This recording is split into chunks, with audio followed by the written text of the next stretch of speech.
I'd like to recognize our former Majority Floor Leader, Senator Joel Villanueva, Mr. President.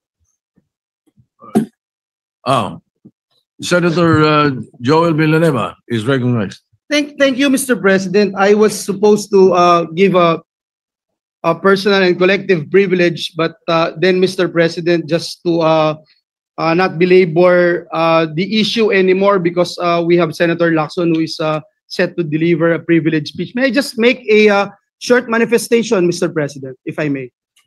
Yes, you may proceed. Yes, Mr. President, thank you. Mr. President, sabi po nung dating sikat na senador dito sa bulwagang ito, na itago natin sa pangalang Joker Arroyo, kapag bad ka, lagot ka. Pero ngayon, Mr. President, kapag good ka, lagot ka sa mga sindikato.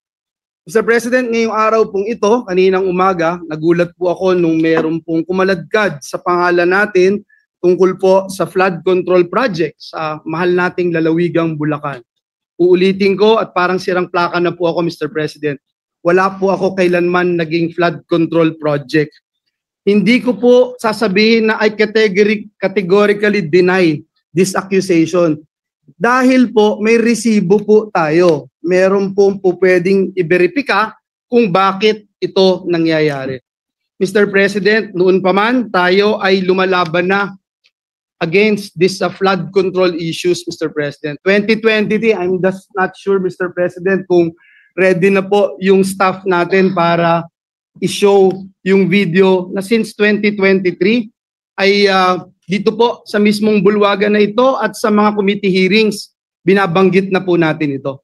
Please.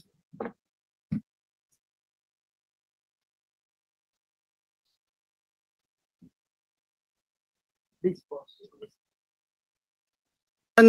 Kinausap ko nitong nakaraang Karina, ang lahat nagsasabi, mas worse.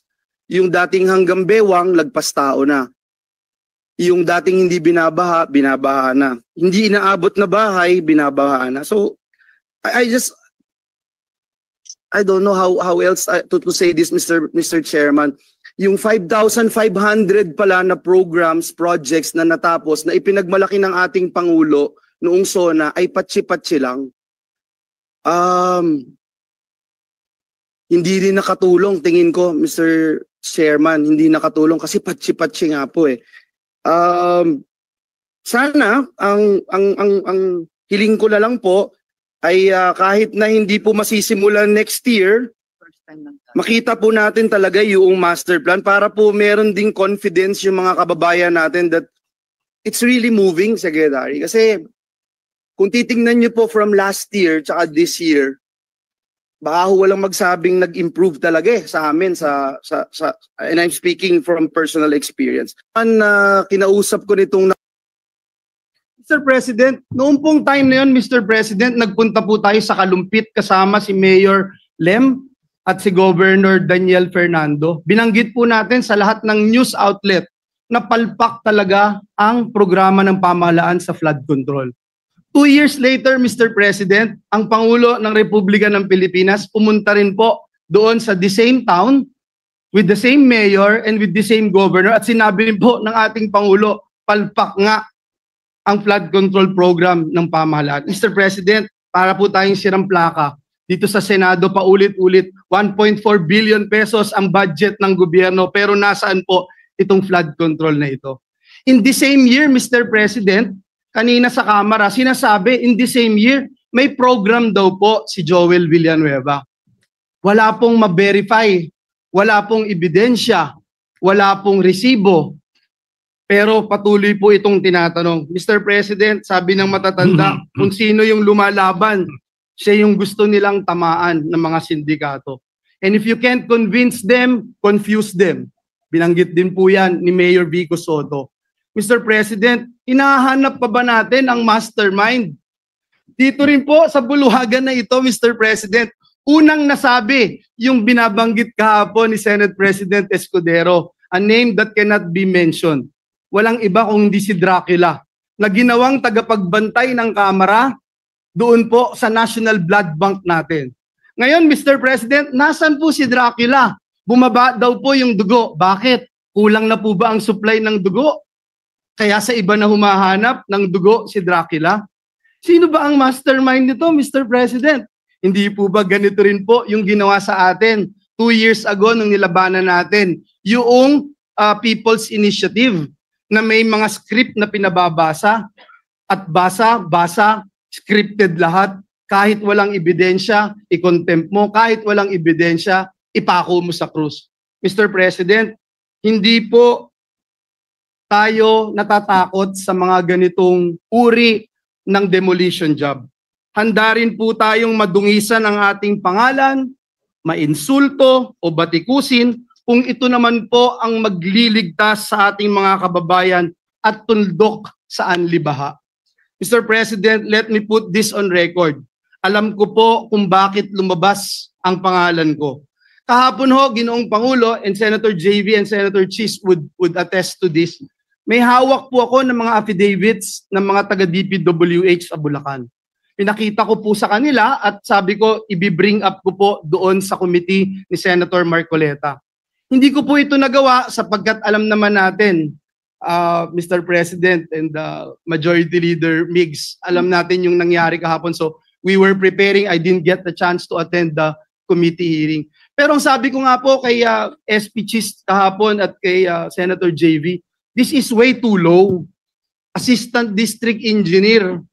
Para namang, bakit naman pag-aaksayahan ko ito ng panahon?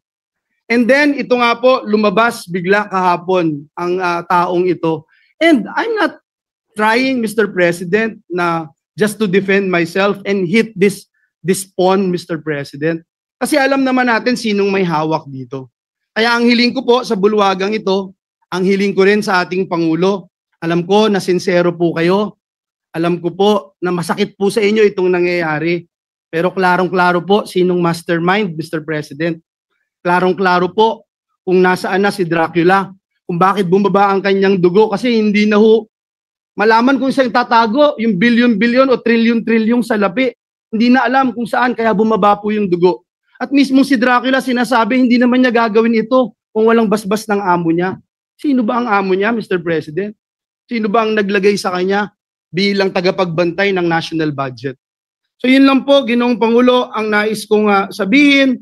Mr. President, binanggit po kahapon ng ating Senate President Chis Escudero yung mga pangalang hindi pwedeng banggitin noon. Pero ngayon, Mr. President, may ginagawa ang Diyos, buhay ang Diyos. Ito pong nangyayaring ito, alam po niya na ito'y maglilid sa katotohanan at ang katotohanan ang magpapalaya sa atin. Uulitin ko po, Mr. President, hindi lang po categorically denying yung binabatong putik sa atin at para dumihan ang ating pangalan. May resibo po tayo, madaling verifikahin, tayo po ay more than willing mag-undergo at sumali sa anumang investigasyon sapagkat wala po tayong tinatago. Ngunit ang hiling ko, Mr. President, atin pong alamin at siguruhin na may ebidensya yung ating mga sinasabing sangkot dito. At sa mga susunod na pagdinig, bibigay ko po lahat ng aking nalalaman. Wala din po akong sasantuhin gaya ng sinasabi ko noon pa. At Mr. President, I will never betray my principle. I will never, ever,